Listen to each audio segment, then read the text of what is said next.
Good afternoon to those of you on the East Coast, and good morning to those of us who are in Western time zones. And welcome to another Walker Webcast. As I look back on the last two webcasts and the work that I did in preparation for today's discussion, I had no idea how the three webcasts would weave together so seamlessly to give our listeners insights and perspectives on where our world is going and what leaders and corporations need to do to effectively compete and win going forward. My discussion with Wharton professor Mauro Guillen on his book 2030 set the stage with fantastic data on demographic shifts, environmental challenges, and technological innovation that will transform our world for better and for worse. That discussion was followed by Michael Bush, CEO of Great Place to Work, and Gary Pincus, chairman of McKinsey's U.S. practice, talking about not only what makes great companies great today, but how the changing corporate landscape will challenge leaders and management teams to remain great going forward. And today in my discussion with Walt Rockwich, we will not only discuss how Walt saved and turned around Prologis in the depths of the financial crisis, but we will discuss how leaders need to adapt to a rapidly evolving economic landscape with almost ubiquitous access to data and products, accelerating technological innovation, and increasing diversity with regard to our population and what consumers want. Mauro Guillen, at the end of our discussion 2 weeks ago, commented that had he known how much the pandemic would accelerate technological change, he would have titled his book 2028 rather than 2030. I think the final thing I would comment on before starting my discussion with Walt is the paradigm that Walt explores in his book, Transfluence, between fear and faith, the two emotions or states of mind we use to explore and understand the future and the unknown. There seems to be a lot of fear in our world today and not enough faith. I very much look forward to exploring with Walt how we can instill more faith and compassion in our world and less fear and hate. With that, let me do a quick introduction of Walt and we'll dive into our conversation. Walt Rakowich led one of the most dramatic turnarounds in Wall Street history as CEO of Prologis. He won the support of investors and employees with his genuine honesty, transparency, and heart-led leadership. Walt believes that a leader should be humble, honest, and human, and Walt expanded upon these beliefs in his book, Transfluence, How to Lead with Transformative Influence in Today's Climates of Change. Walt grew up in Pennsylvania, was the first member of his family to attend college at Penn State University, and has an MBA from Harvard Business School. Walt sits on the board of directors of Ventus, Iron Mountain, and Host Hotels and Resorts. He is also very involved with numerous charities, including as chairman of Colorado Uplift, Penn State University's Board of Trustees, and as a founding trustee of the Pivot Foundation. So Walt, first of all, thank you very much for joining me. I want to start with the day in 2004 when you found out that Jeffrey Schwartz was selected to be CEO of Prologis and that you would be president and CEO and his number two. How did you process the disappointment of not being named CEO? Well, first of all, Willie, great to be on with you and have this opportunity to speak to your audience. As it relates to that question, interestingly enough, I wasn't disappointed at all. I was actually elated. Prologis is a very large company, and it's a company that has its tentacles all over the world. And, the year leading up to that, I think I maybe flew 250,000 miles. And I believe Jeff I think he set was the top flyer or in the top 10 in the United miles. I think he hit close to half a billion miles. And, it's just a lot. And I had a really young family and probably meant as much to me, if not a lot more than being CEO. And the truth of the matter is I was actually elated. I was actually relieved because there was an expectation, I think, that was one that I didn't really feel I could meet at the time. And Jeff was a really smart and very capable partner. And both of us were asked to go on the board. And so I was happy about that because I had an interest and a vote, if you will, on the things that we did. And so it was actually the right thing at the time. So as you outline in the book, you had an incredible run at Prologis. It was a private company with $50 million in assets and 50 employees when you joined it. It went public with a stock price of $11.50. And over the next 14 years, it grew to $36 billion in assets and 500% appreciation in the stock. But as you described, something wasn't right at Prologis in the early 2000s. Was it hubristic pride, a term that you use in the book, that destroyed the leadership team at Prologis? Well, let's just put it this way. I think the two biggest challenges, and I write about this in the book, that leaders have in general are personal challenges, are pride and fear. Many times we think that the challenges are external. In fact, they're really internal. And we had both as an organization, not just at the top with our people, but also manifests its way in the things that we did. And when I say pride, which says that everything that we buy or everything that we bought would turn to gold, which just wasn't the case. And fear, which said that, we're the largest player in the industry, and we just can't lose that position because there are good things that go along with that.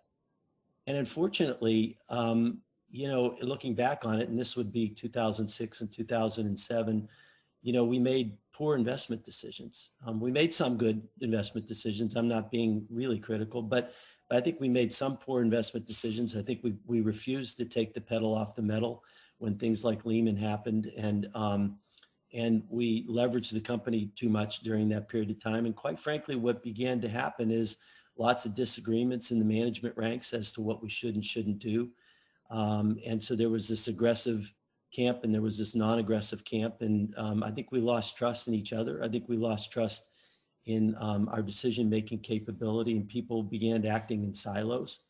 And that happens when you're not on the same page. And so I think a lot of it had to do with the pride, and I'd call it hubristic pride, and the fear associated with, and the insecurities associated with where we were at that point in time. And I think we handled it the wrong way.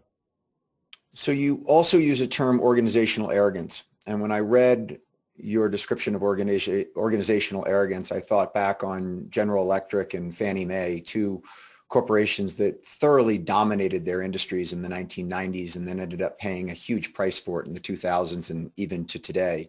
And I read you talking about the growth that Prologis went through between 2004 and 2007 when you tripled the size of the assets. And as you just talked about, there was some significant disagreement on what to buy, what not to buy, and almost a fear that if you guys didn't buy it, someone else was going to. So whether it was a good deal or a bad deal, it was just sort of, well, let's just make sure the competition doesn't get it versus it's a really good asset for Prologis to own. I guess my question to you would be, having lived through that, what telltale signs or what can you tell listeners today who are inside of other organizations that either may have that today or may have that in the future to sort of sit there and say, whoa, that's a warning sign that says to me, I've either got to pull my management team together to get us all on the same page, I got to talk to my board, or I've actually got to exit this organization because this is not headed in the right direction? Willie, I would say that, you identify it obviously by what you see. I think this whole notion of narcissism and we're always right. I mean, you can spot that pretty quickly. I think when people stop listening to each other, when management doesn't value the varying viewpoints that people have in organizations, when management isn't willing to sit down and really have heartfelt conversations about what we should do and what we shouldn't do. When you see dictatorial leadership, leadership that doesn't delegate, but leadership that hoards. I mean, there's just a plethora of things that we saw, and all of those things begin to build a situation where people don't trust each other. And one of the things that I think we did well after the downturn in 2008, and really 9 and 10, is we brought on a coach, and we had somebody outside the company looking us in the eye and saying, you're screwing up, or you could do this better. And because sometimes it's hard to say that to each other.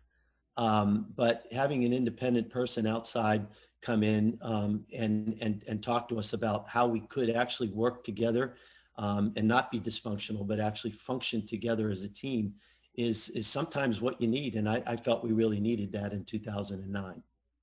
And having a coach requires you as CEO at that time. So I've just jumped from the 2004 to 2007 period right over into when you were CEO. But bringing in a coach requires you to have, if you will, some thick skin as it relates to the feedback and the challenges that the coach might present to you and to your management team. Talk about the decision to, I mean, there are not many CEOs who sort of say, a lot of CEOs like to say, look, I'm the boss. What I think is right is where we're going to go. Let's go do it. And it sounded like in that earlier period at Prologis, that was a little bit of what got in the way. What made you have the faith and confidence, having not had a coach in the senior ranks previously, to take the decision to bring somebody else in?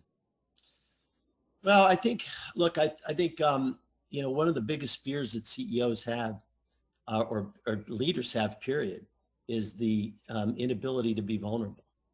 I truly believe it. If you can break that point of view, you can do a lot of things. And I had the coach came into me at one time. One of the first times I met with him, he said, "Hey, Walt, let me just tell you something. Let me tell you the good news and the bad news." I said, "Sure." He said, "Well, the good news is people like working with you." I said, "Well, that's good. Can we stop there?" And he goes, No, let's keep going. I said, "Okay, what's the bad news?" And he said, "Well, to be honest, your empathy scores could be higher." I'm like, "What? Are you kidding me? Empathy scores? Come on. I get along with people, this and that. I think I'm a decent people person, blah, blah, blah." And he said, No. He said, "Let me tell you something, man. You're running around like a chicken with your head cut off trying to save this company." And he said, "You know what? You're not going to save the company. All the people that work with you are going to save the company. You're just going to point them in the right direction." He said, "You need to stop running around like a chicken with your head cut off and start listening to people, and at least visually showing them that you care about them." And I said, "Well, I do." He said, yeah, but too many people have said that they don't even want to walk into your office because you're just too busy, not because you're not approachable. You're just too busy. And, I mean, when would you ever think about that? When do you ever view yourself that way? I mean, come on, you're running around like a chicken with your head cut off, right? And so I think it is helpful to have somebody from the outside from time to time observe, do 360-degree evaluations, do personality tests, whatever it is, right? But really try to understand who you are and make you a better person. And by the way, when you listen to other people, 9 times out of 10, you do become better at what you do. So you talked about vulnerability.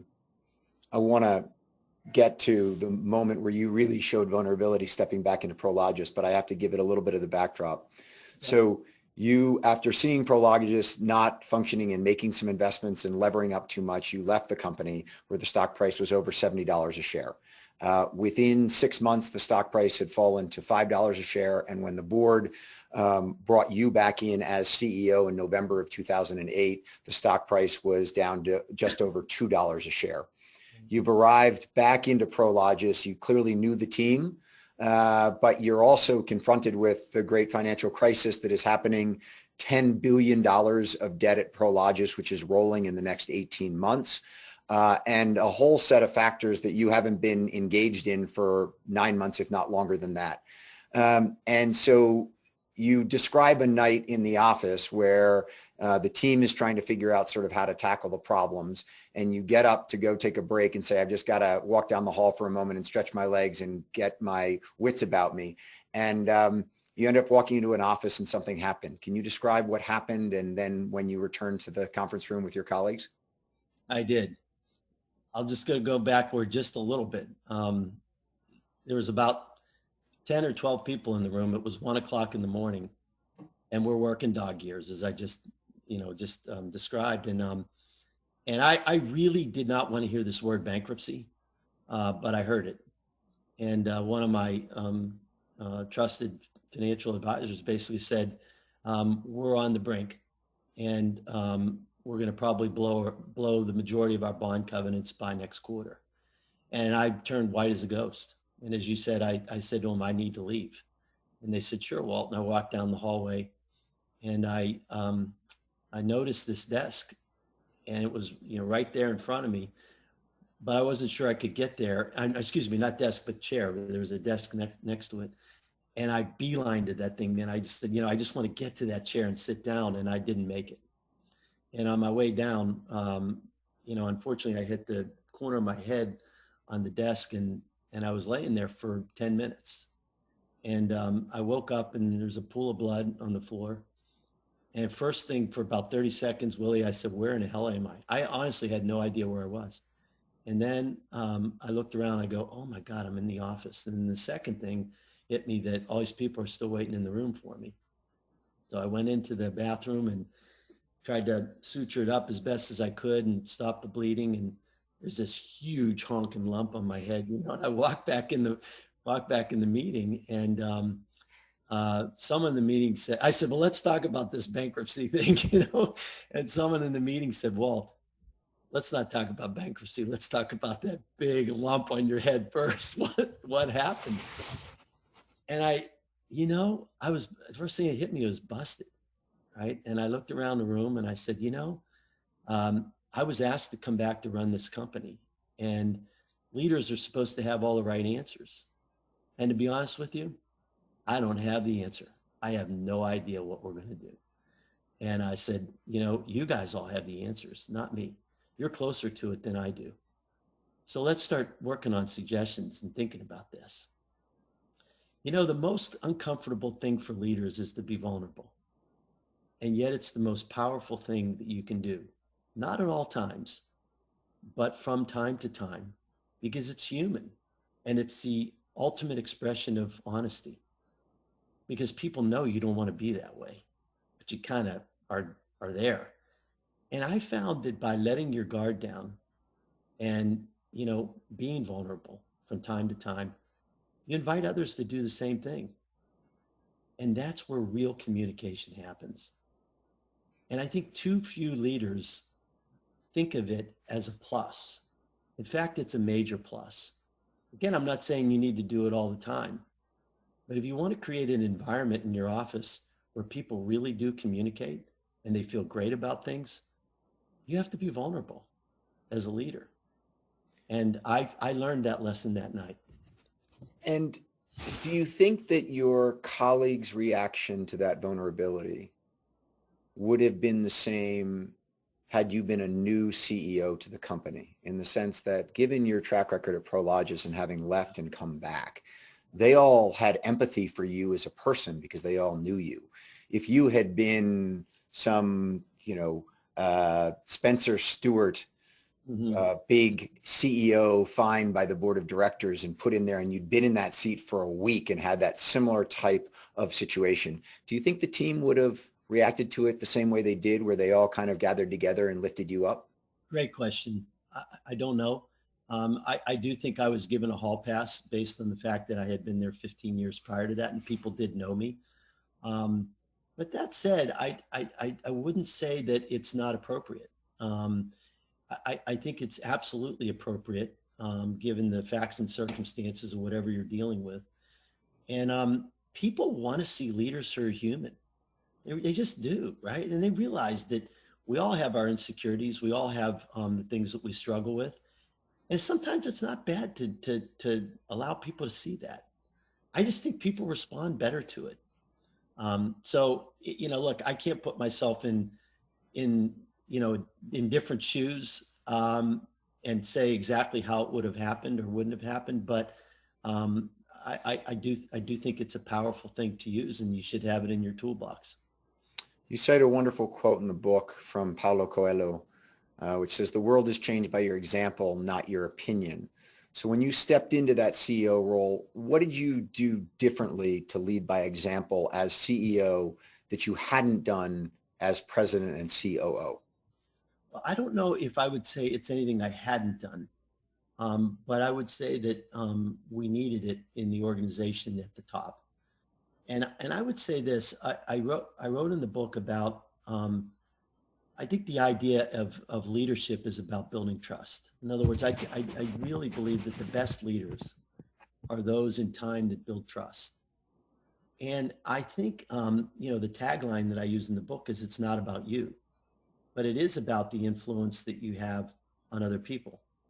And so if you come to work with that attitude, meaning it's not about you, but it is about the influence you have on other people, I think you build more trust in the organization, which means that you need to be taking the focus off you. And unfortunately, pride and fear, the things I talked about before, they're all about you. And you can't be that way. You got to take the focus off of you, put it on other people.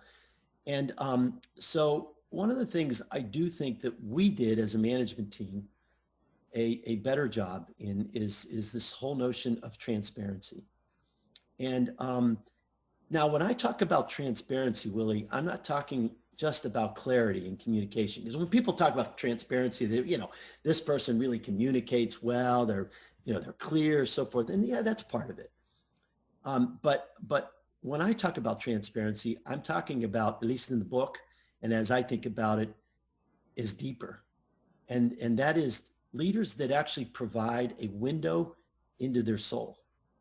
And when people look in their soul, they see values. They see the set of values and virtues that leader lives his or her life by and consistently applied as to how that leader thinks about them and how they think about themselves and their role in the organization and the like.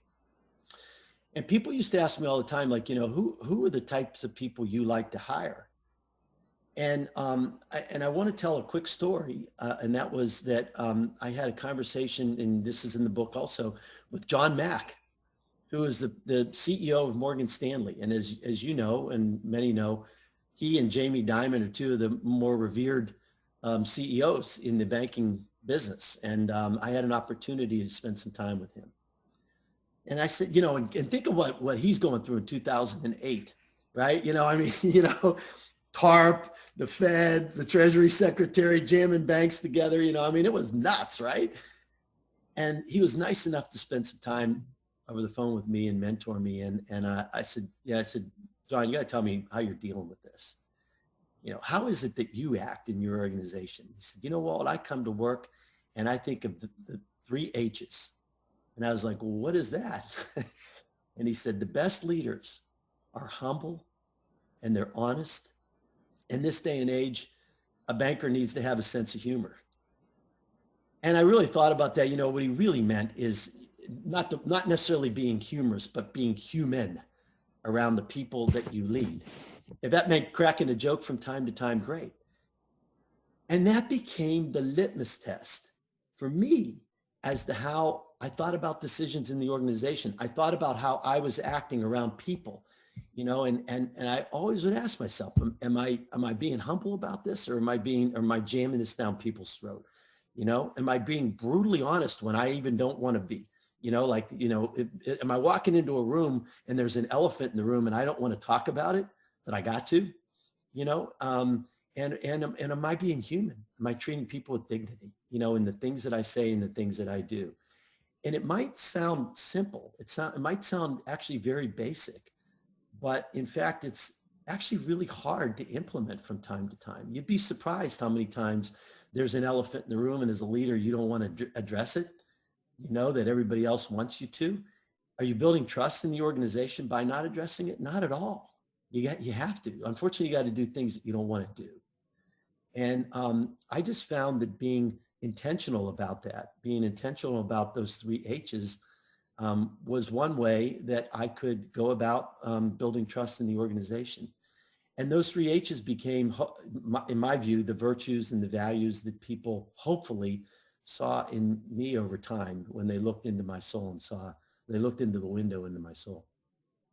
So you just talked about transparency and honesty. You mention in the book that when things were really ugly at Prologis, you and your CFO, and you mentioned that your CFO did a spectacular job of this presentation, basically pulled everyone together and kind of showed everyone in the company how bad things were. And that transparency and honesty, actually, you were very concerned about how people would react to it. And it was a pretty bleak picture. And there were probably upcoming layoffs and what would it do to morale inside the company? And you actually got almost the inverse of that, where people kind of pulled together and they were very appreciative of the honesty and the transparency that you and the CFO were giving them to give them a sense. Talk through what gave you the sort of the courage to have that kind of an open and honest dialogue with everyone in Prologis at that moment? Yeah, so you're right. That did relate to layoffs, and just so your audience understands, we laid off between 30 and 30, just to say a third of our workforce we laid off. And I tell you, it's one thing when you lay off 5% of your workforce that you could argue is fat, but when you lay off 33%, that's bone and marrow. I mean, that's everything, right? And that was really hard. A lot of those folks are people that I hired, and so we had a management meeting. And then in the management meeting, we said, well, we could lay off anywhere from 15 to 30%, depending on how bad we thought the recession was going to be. And we thought it was going to be a bad recession, so we figured 30%. And one of my colleagues said to me in the management meeting, well, Walt, we're probably going to take 30 days to figure out, maybe 45 days to figure out who we need to lay off. So we can't make an announcement on this.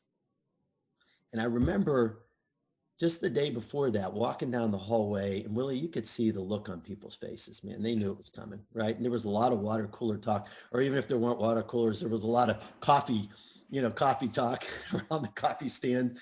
And people were saying, who's going to be around? And I looked at everybody in the management meeting. I said, no.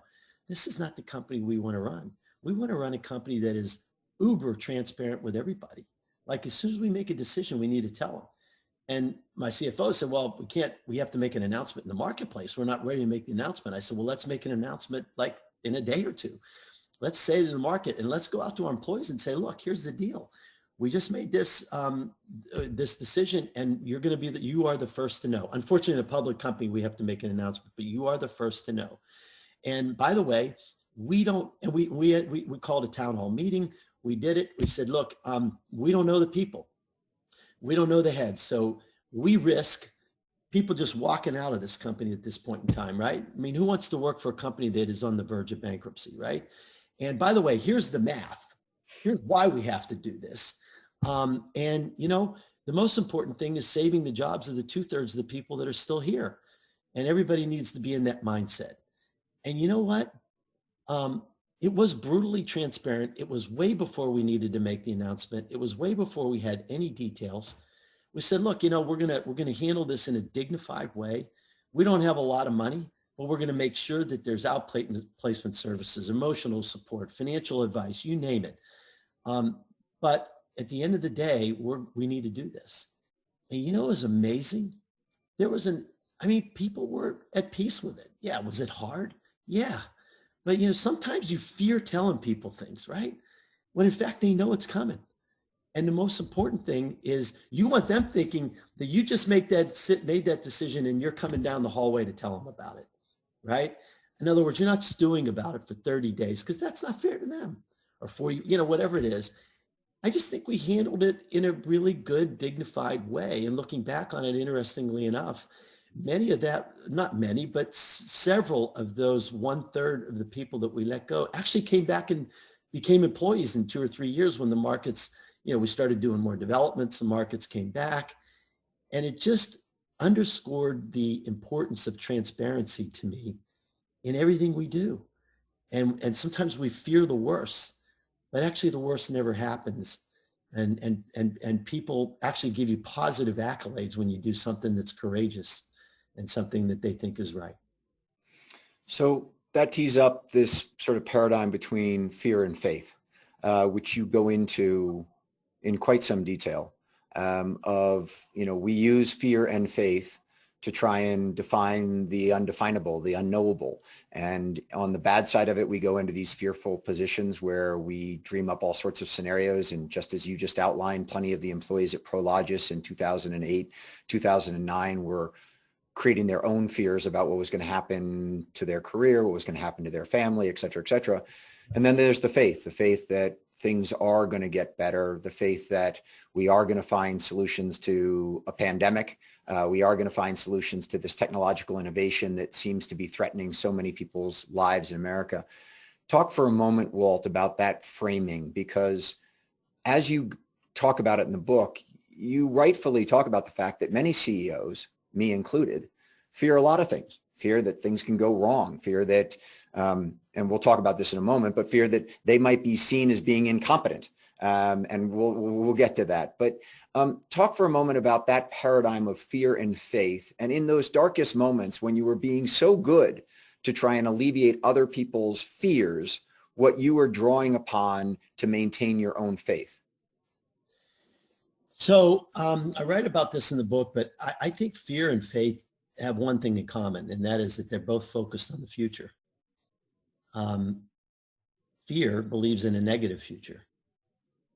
Faith believes in a positive one. And I think the antidote to fear is actually faith. And it's really only a thought away. One thing I realized in leading in a crisis is that people listen to everything you have to say. You could actually be wrong, but they're listening. or they might think you're nuts, but they listen because it's a crisis and they're all worried.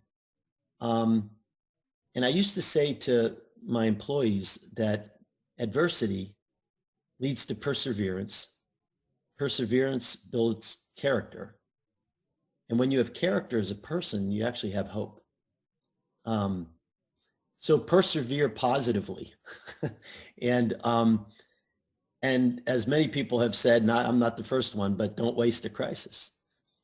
I look back on the time and I realized that people were so attentive and so focused back then that I felt like I could be a great influence just in terms of being positive about where we were going to go as a company. And I had that opportunity. I was blessed to have that opportunity, actually. Now, some people have faith in various things. I choose to have faith in my Creator, and we can talk a little bit about that if you like. But that's I think you got to have faith, H.P. Lovecraft, who I write about in the book, he was this horror fiction guy that everybody, he created the worst horror fictions out there. And one time was quoted, and I'm going to read this. He said that the oldest and strongest emotion of a man is fear, and the oldest and strongest kind of fear is the fear of the unknown. And when I thought about that, the unknown is some bucket that's out there, right? And it's just a question of what we put in the bucket.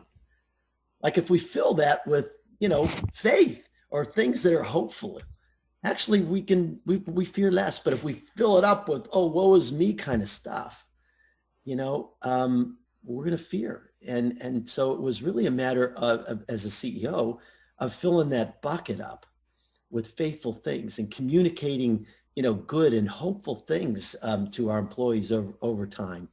And I just look back at it like it's one of the greatest opportunities I ever had.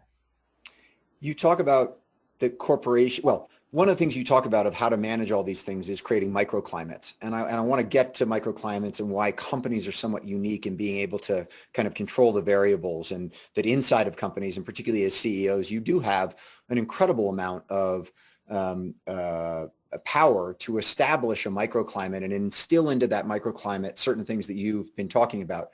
Before we get to that, I want to go to a little bit broader and ask you just a kind of a difficult one that's no easy answer, but we have talked about this before, which is just that on this fear and faith issue, the world is changing so quickly, and it feels like our politics in America are as divided as they've ever been.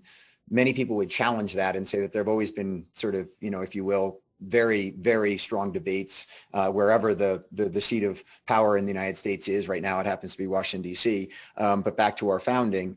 And I kind of disregard that the partisanship is any more rancorous today than it has been in the past. But what I am concerned about is the fear that exists out there, that there has been this somewhat fomenting of fear that the world is changing in a way that nobody can control it, that your healthcare is going to be taken away on one side of the aisle, your guns are going to be taken away on the other side of the aisle. And both sides seem to just never not find the opportunity to jump in and reinstill fear into their followers. And rather than putting forth something that is faithful and positive and where we're going to go, it seems as if both sides seem to just build off of this fear, and that it's more of the fear-faith dynamic than red-blue in my mind. Do you have any thoughts on that, Walt? Yeah, I do. Well, first of all, I don't want to get political. And I don't think that's productive, but I would say this, stepping back from it, I think what you read in the media or what you listen to in the media, if you listen to it too much, you'd believe that the world is spiraling out of control. You'd believe that the worst time that we're experiencing, the worst time that we've ever experienced in the world. And, I think my issue is that if you choose to put your faith in things that are seen or things that are heard, we live in an imperfect world, and we live in a world with imperfect people. And so you can easily get swept up in it. You can have expectations that aren't met, and frustrations that seem like they go on and on and on. And I would just say this, I can't answer for, how difficult relative times that we're in, but I choose to put my faith in something bigger and more powerful, and that's my Creator. It's just that simple.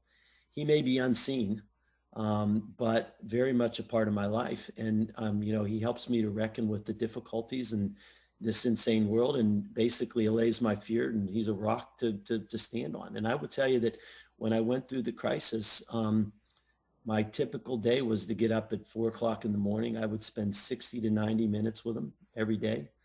And sometimes on my knees, Willie, he gave me wisdom, he gave me strength, and he helped me to keep things into perspective. And I think we still need to approach life that way today. If you read too much of the media and social media and you get too swept up in it, it'll take you down the wrong path. I think you need a rock to stand on. That's where I am today.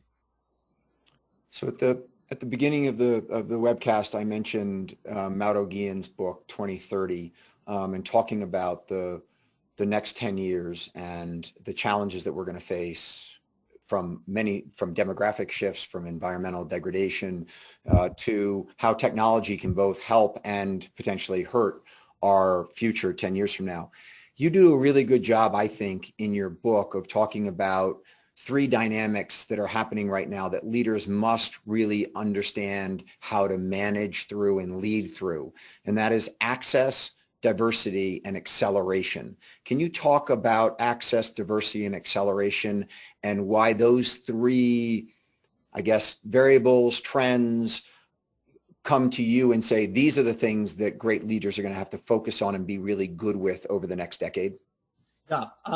Let me go back. The way that I can explain this best is to look back in 1979. I got out of college and I took my first job. And, I was happy to be employed. I think it was transactional. Jobs were transactional in my view back then. And, people paid very little attention to culture. Leadership was granted to people that were next in line, as opposed to, who deserved it, in my opinion. And people were less critical. There were no chat rooms and the like. You couldn't really be vocal. Frankly, it was command and control leadership at the top. And so therefore, when I worked there, it was transactional, meaning that I was going there for a job to collect a paycheck, and they needed a job done, and that was the transaction, and I was happy, and that's the way we went forward, and nobody ever questioned the way the leader led. Fast forward this to 10 years ago, and it's even worse today, but when I took over as CEO, in my first day or two, I received over 1,000 urgent calls, emails, texts from equity investors, bond investors, sell-side analysts, rating agencies, news publications, social media outlets, the mayor of Denver, the governor of Colorado, not asking, but demanding that I get back to them, okay? Online chats were rampant about me, my future, our future as a company, Prologis's future, our employees wanted answers quickly. I just think that we live in a completely different world today, with greater access to information, more diversity in people, more diversity in geography, people working all over the world, more diversity in choice, and acceleration every day of what I just described, accelerating progress. And, these are climates, they're climates of change. And they create tremendous opportunities on one hand to enhance productivity, and the like. We all know what the pluses they bring. The minuses they bring is that they create challenges for leaders, because we now live in a world of glass houses where everybody can see every move that we make. We can keep nothing secret anymore. And the result is that expectations are higher about leaders. I believe people expect more because they know more and they can see more of what you do. And the more they expect more, right? And so they create situations. Well, first of all, you have fewer face-to-face interactions, and you have, and these are things to deal with as leaders. You've got an overabundance of false narratives that are out there, particularly through social media. You have more voices to be heard. You have anxiety, like you talked about, that's building, anxiety associated with falling behind in the workplace, right? A more distributed workforce. And I just think as a leader, it requires a more constant drumbeat of communication, transparency.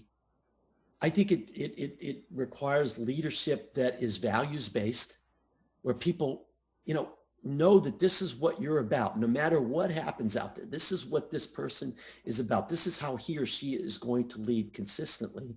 And I can trust that.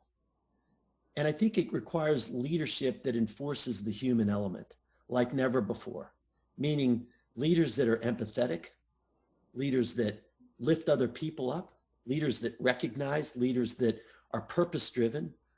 People want to work for organizations today that have meaning and purpose, right? I mean, I didn't care about meaning and purpose 30 or 40 years ago. Who cares? I just got a paycheck, right? Now, not at all. You want to attract good talent? You better have meaning and purpose in the things that you do and your organization does. So it just requires so much more in terms of leadership. And I think people need to pay attention to that as they lead organizations today. Command and control is out. It doesn't work anymore. So two of the terms you used there were access and diversification. And one of the things you talk about that I found very interesting was that you went on to Amazon, and I think it was 140 or 160 different brands of strawberry jam that you found on, and just saying there's this massive access and then diversification of options, and yet it's driving companies to be more specialized. Can you talk about that? Because I thought that was so interesting that you think about access and diversification and it's sort of like, everyone's out there, but then at the same time you say, and that's requiring companies, if they want to succeed, to be more specialized. They need to be, I think they need to be more focused, because you just can't be all things to all people. The more people have, the more they want. And so I just think it requires a lot more focus, a lot better, communication, because people get confused with all of the things that they have to deal with. And so I think it really boils down ultimately to how well you communicate as a leader and how focused you can be, focusing the attention of people on the things that you believe matter, because otherwise they can just get sidetracked to so many different areas. You mentioned about artificial intelligence and the future as far as technological innovation, a quote that Ginny Rometty, the former CEO of IBM, made of talking about new collar workers. What's a new collar worker? Well, I grew up in Pittsburgh, Pennsylvania, and I can, I was surrounded by people in the steel mills. And so I can tell you steel mill workers are not new collar workers. They are old collar workers. New collar workers are what you and I are wearing today. I mean, it's just a much more professional workforce. And, I believe that there's a lot of fear out there as a result of AI. And there's a lot of fear that people think that the world is going to, we're going to have to all retool our thinking and become different people. And, it's interesting to me that in a pre-COVID world that we had 3% unemployment, and we've had technological change in the last 10 years that eclipses anything that we've had in any 10-year period of time, and likely 100-year period of times, and yet we have a 3% unemployment rate. And so I think there's a tremendous amount of fear that's being created out there about technology and about the workforce and what it's going to bring. And I would just say, have faith that in the future, the technology will actually create more jobs, not less. You're just going to have to put on a different collar than you have in the past. But we'll all get there as society. And look, there may be some friction over time. There's no question there's friction. And I know that there are people out there that don't have jobs, and they would as easily argue with me that I'm wrong. But in general, if you look across the landscape, people are employed. And they are employed, notwithstanding the fact that 10 years ago, they couldn't even pronounce some of the words that we're talking about, like Zoom today, And so, I just am a big believer that technology over time will create jobs and will adjust to society.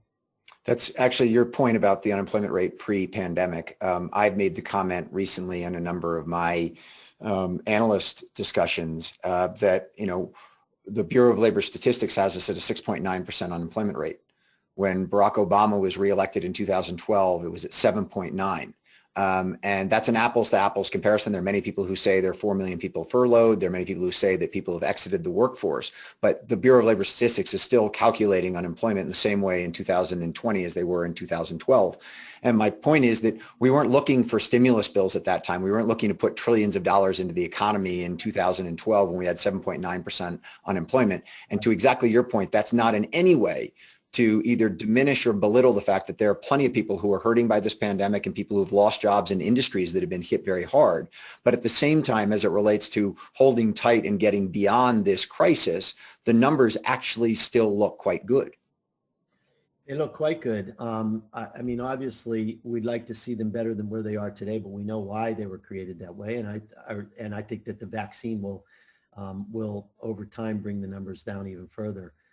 But make no mistake about it. Technology in general is not, people talk about them putting people out of jobs. And yes, it's displacing, but it's not putting people on a long-term basis out of jobs. It's creating jobs. You look at Amazon now having over 1 million employees. It's hard to argue that Amazon is a job killer. Well, turning back to the book, I mentioned previously I was going to bring this up, but you cite a study that looked at what CEOs fear. Yeah. And what I thought was fascinating by it was the number one fear of CEOs is being deemed incompetent, and that none of the top 5 things that CEOs fear had anything to do with either the company they lead or the team they lead. It was all individual. Talk about that for a second. Yeah, so this is an article that came out in Harvard Business Review, so a very credible source.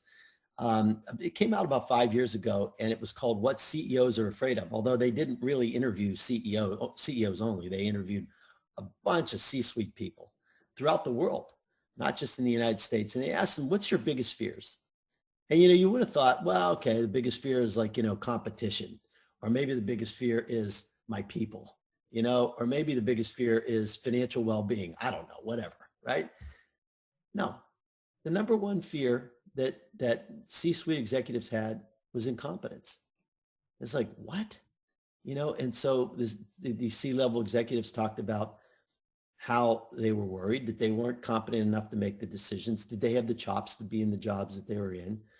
And how it undermined their relationships with other executives. And they talked about how it led to dictatorial leaders, leaders that didn't listen because they were fearful that other people were smarter than they were. I mean, it's just bizarre. So then you go down to the second one. You say, okay, what's the second one? Surely that's competition or people. No, it's underachievement. It's like, okay, underachievement. And And so, C-level people talked about how it caused them to take risks that they shouldn't have taken. It led to a lack of discipline, which, by the way, that harkens back to some of the things I said about Prologis and kind of where we were in '06 and '07. And then the third fear, and this relates to something I just talked to you about, a couple minutes ago, and that was appearing too vulnerable, being politically attacked internally because of some vulnerability. And C-level executives talked about how it led to a lack of delegation because they wanted to hoard everything, right? Internally and be the person, right? That had all the answers and so forth and so on. And so, and you just go on and on about this stuff. And what I began to see is that, the fears were about the leaders themselves, not their people, not their organizations, but like sort of where they fit within their organizations and what other people thought of them. And gosh, that's where mistakes are made. You got to get out of that stuff, right?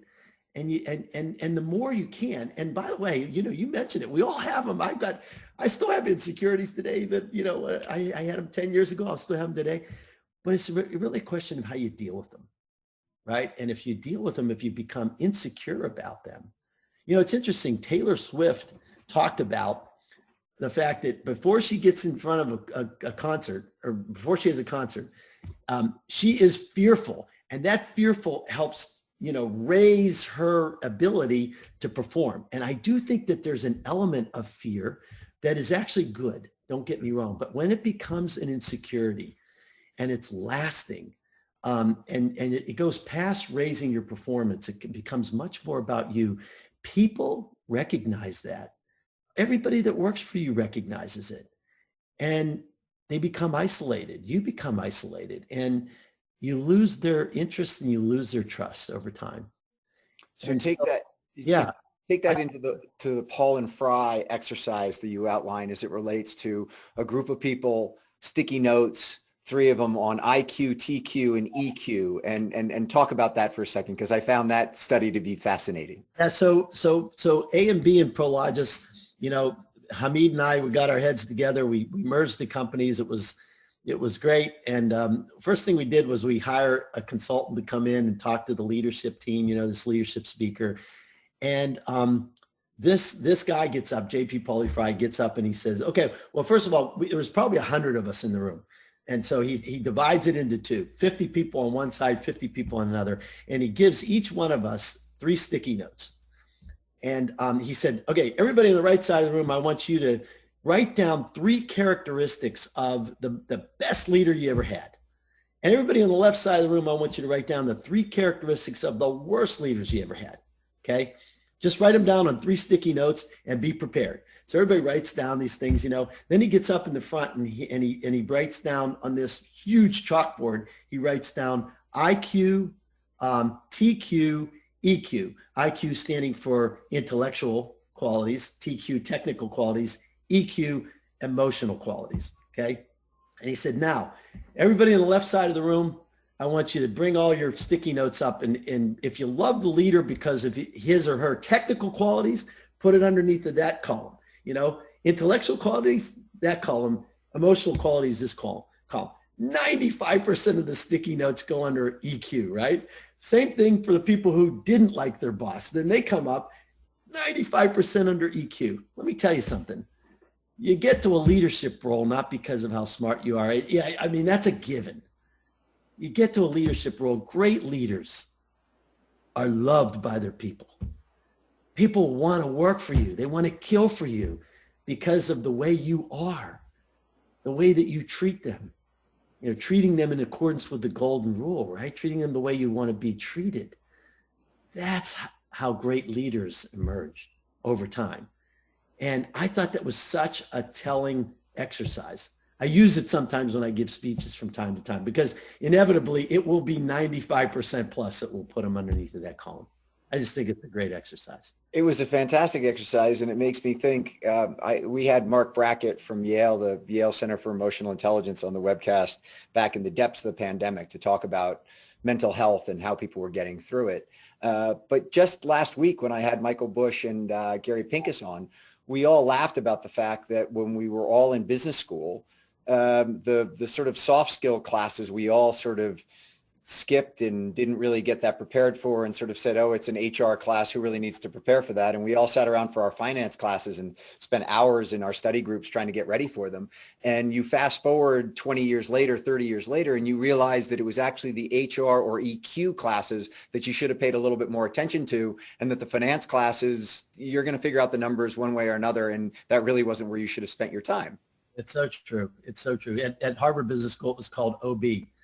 And people used to call it different words other than that. If you can make up a number of words that you would want to, you wouldn't want to hear. But look, it's hard. The soft skills are really hard. But at the end of the day, leaders need to pay close attention to it, because people are looking for it.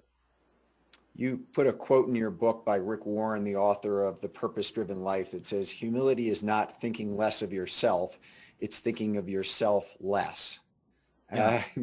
And you tell a great story, Walt, in your book, just from a humility standpoint, about having proposed to a girlfriend way back when 3 times and getting turned down 3 times. And fortunately for you both, she turned you down 3 times because you ended up marrying somebody else and had a great life subsequently. And that probably wasn't the relation you wanted to go into. But it made me think back to a quick story that I'll say. When I was at my first week at HBS in my section, and we all did introductions.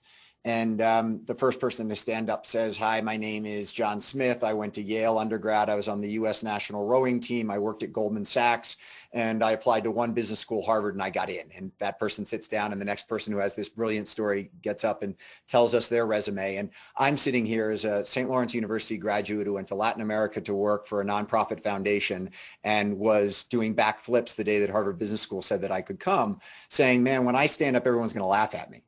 And the conversation, the introductions keep coming around the room. And all of a sudden, this gentleman named Tim Huckabee stands up. He says, my name is Tim Huckabee. I went to Georgia Tech University. I applied to Harvard Business School 5 times, got turned down 4. And on the 5th, I got accepted. And I am absolutely thrilled to be here. And what was so interesting at that moment is, from that moment on, all of the introductions went off the resume and to the people.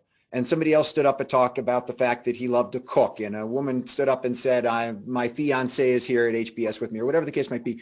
But the introductions went from being so static and resume to being real and personal. And I thought, when you brought up that story about the 3 propositions and getting turned down 3 times, I couldn't help but the humility that you showed in bringing that story up. And also it made me think about Tim Huckabee and how his courage and leadership in our section allowed everybody else to get off the resume and get to real issues. Well, I appreciate you saying that, Willie. And I have to tell you, I think humility can really be taken out of context. If you read it and you look it up in the dictionary, you'll see words like weak, unassertive, submissive. And you say to yourself, well, that's not the leader I want to be. But actually, I think real humility takes courage. It's not about being weak, but it's about accepting that we all have weaknesses. And by the way, being willing to admit them. It's not about being unassertive, but it is about, first taking into account other people's positions before you make a decision as a leader. And it's not about being submissive, but it is about serving other people. That's what leadership's all about, getting out of your own way in serving other people. And I think humility fits into that very, very well. It's not about, people that admit their fears and admit their vulnerabilities, actually in doing so, they defeat them. And they change the way that people react around you. Just like you said, that happened at Harvard Business School, all of a sudden it changed the narrative. That's what you want to do in your companies. You want people to be able to communicate and talk and feel great and open about what they think. And I think humility really leads to that. Well, it's a real pleasure to have you on, somebody who has not only practiced what they preach, but then also taken all that practice and put it into a book that I found to be gripping, insightful, super, super helpful as someone who tries my best to lead Walker & Dunlop every single day. And I'm just deeply appreciative, Walt, of you taking an hour to share with us both your experience in turning around Prologis and then all the thought and time and effort you put into writing Transfluence and all the different messages in there. So thank you very much for joining me today. Oh, you're so welcome, Willie, and to all of your listeners, go out and buy the book. It's called Transfluence, and it was fun to write, and I think you'll get a lot out of it. Look, I have had a great hour, and it's been awesome to be on with you, and thanks so much for the opportunity. Thanks, Walt. To everybody who's joined us today, thanks for joining us, and we'll see you again next week. Have a great day. Thanks, everybody.